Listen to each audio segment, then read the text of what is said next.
Yun po, gulay pa lang ulam na, panlahok sa Japansit. Yan. Reset na.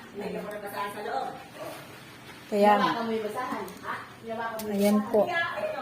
Adobong, nangangagat daw ang aming adobo ngayon. So, masarap po yan. Di kagata na lang ho kami ngayon. At ayan na, lalagay na ang ating Japansit. Sarap ng ating pansit. Sarap na naman ang ating kain. Salamat na lang po talaga at may tagaluto. Kung hindi, kawawa naman po talaga ako. Nga na naman tayo. Talagang tagakain lang po ako. Ayan po ang aming tagaluto. Oh. So, makikisandok-sandok na lang po para naman po tayo ay may may ampag malang kahit maghalo-halo na lang tayo. At para mamaya po ay hindi naman nakakahiyang kumain. At sa totoo lang po ay talagang tagakain lang po. Kinakain ko, hindi naman po ako maarte. Kinakain ko po lahat.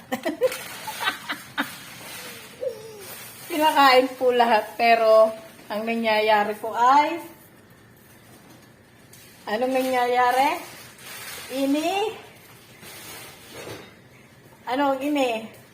Anong ini natin? Iniiwan.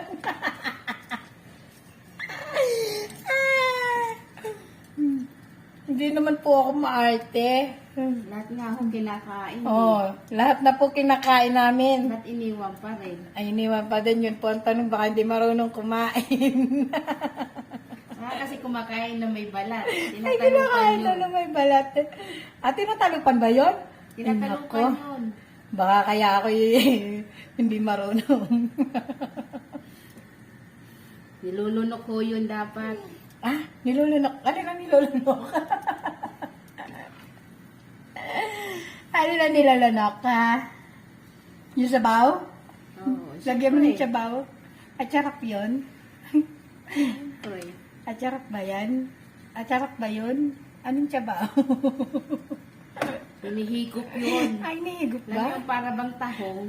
Ay, ano yun, tahong? Ay, yung parang taho. Hindi ako kumakain ng tahong. Tapos kung lumalabas, sago-sago pa. Ay, ano yun? Ano yung sago na yun?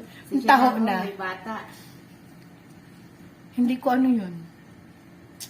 Ano pa yata ako? Yung Inosente pa ho yan. innocente pa po ako, kaya huwag kayong ganyan, ha? Thank you po. Okay, sundo na ako ng alaga. Pagbalik po, kakain na ako. Thank you po sa may pakain. Sa nagluto pala, hindi sa may pakain dahil kung wala pong niluto, walang kakainin. Isang buwan ho itong birthday ni Hashim. Walang katapusang pansit po kami.